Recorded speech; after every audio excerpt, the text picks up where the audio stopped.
Au milieu des années 80, le marché du jeu d'aventure graphique est dominé par Sierra, avec des titres comme King's Quest, des jeux où toutes les instructions doivent être tapées au clavier. Pourtant, en 1987, Lucasfilm Games va révolutionner le genre en introduisant le contrôle à la souris via un système de mots-clés. Maniac Mansion, le premier point and click, est né.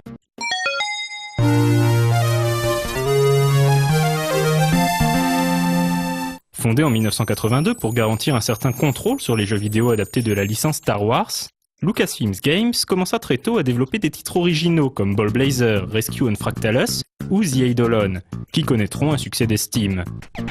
Maniac Mansion, quant à lui, sera un hit mondial, sortira sur tous les ordinateurs de l'époque et aura même droit à une version améliorée quelques années plus tard, qui sera incluse en bonus dans la suite Day of the Tentacle. Créé par Ron Gilbert et Gary Winnick, Maniac Mansion utilisait un moteur de script révolutionnaire fort logiquement appelé Script Creation Utility for Maniac Mansion, ou SCUM. L'histoire parodie les films d'horreur pour teenagers des années 80. Sandy, la fille canon du lycée, est enlevée par le Dr Fred Edison, un savant fou possédé par un météore maléfique venu de l'espace. C'est désormais au petit ami de Sandy, Dave, de braver les dangers du manoir Edison et sauver la demoiselle en détresse. Pour l'accompagner dans sa quête, Dave peut choisir 2 compagnons parmi 6 disponibles, parmi lesquels le geek Bernard ou la punkette Razor. Chacun possède ses propres compétences et les énigmes sont donc différentes selon les protagonistes sélectionnés. De même, il existe plusieurs manières différentes de finir le jeu, y compris de mauvaises fins si le joueur fait tuer ses personnages. Car oui, dans Maniac Mansion, les héros peuvent se faire tuer, ce qui est rare dans les jeux d'aventure estampillés Lucas. Bien que principalement humoristique, Maniac Mansion n'hésitait pas à faire un peu flipper le joueur.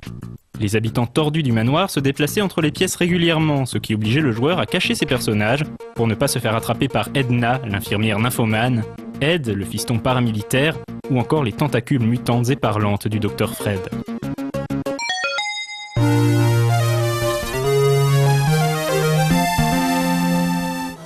Maniac Mansion sera également porté sur NES, dans une version expurgée de certaines blagues un peu plus adultes et donc jugées irrecevables sur une console Nintendo. Mais le jeu gagnait au passage une bande-son des plus entraînantes. La liste de mots-clés est également réduite, ce qui annonce l'évolution du système SCUM par la suite avec des jeux comme Monkey Island. Il existe également une version pour la Famicom japonaise, très différente en termes de graphisme et d'interface.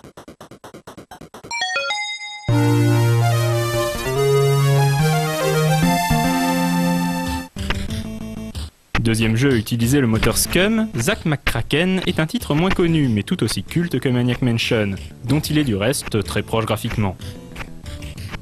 On y incarne donc Zack McCracken, un journaliste d'investigation spécialiste des sujets crétins, qu'on envoie enquêter sur un mystérieux écureuil à 2 têtes aperçu près de Seattle. Au passage, Zack va rencontrer la fille de ses rêves, littéralement, et devoir sauver la Terre des agissements d'extraterrestres un peu neuneux qui veulent abrutir l'espèce humaine grâce aux ondes téléphoniques. Oui, à l'ère du téléphone portable, c'en est presque visionnaire.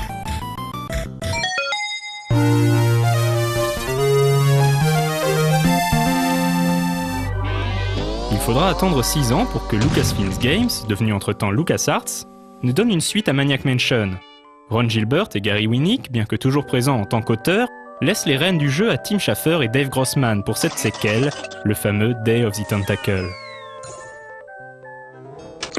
Day of the Tentacle commence 5 ans après Maniac Mansion.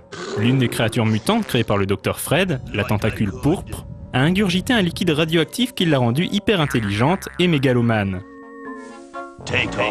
Désormais, personne ne peut empêcher la tentacule de conquérir le monde, sauf Bernard, seul personnage de l'original à reprendre du service, et ses 2 colocs Oggy, le rocker rondouillard, et Laverne, l'étudiante en médecine délurée. Le Dr Fred les envoie donc à travers le temps pour qu'ils empêchent l'écoulement de la substance mutagène. Pas de bol, les chiottes temporelles déraillent, et si Bernard revient indemne dans le présent, Oggy se retrouve coincé à l'ère de George Washington et Laverne 2 siècles dans le futur, à une époque où les tentacules règnent sur le monde. Il n'est plus question de perdre ou de mourir dans Day of the Tentacle, le jeu se veut avant tout drôle et léger. Dans une ambiance de cartoon survolté, les gags s'enchaînent et les fous rires du joueur également. C'est pour tout ça que Day of the Tentacle est considéré comme l'un des grands chefs-d'œuvre tant du point and click que de LucasArts. Flag design changes every 5 minutes.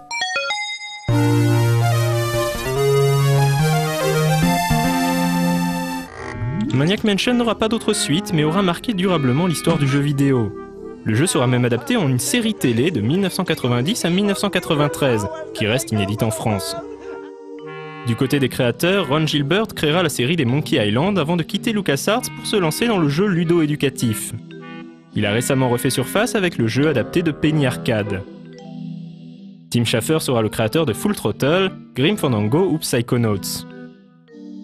Quant à Dave Grossman, co-auteur de Deus Ex Tentacle, il est le designer de la récente série de jeux Sam & Max.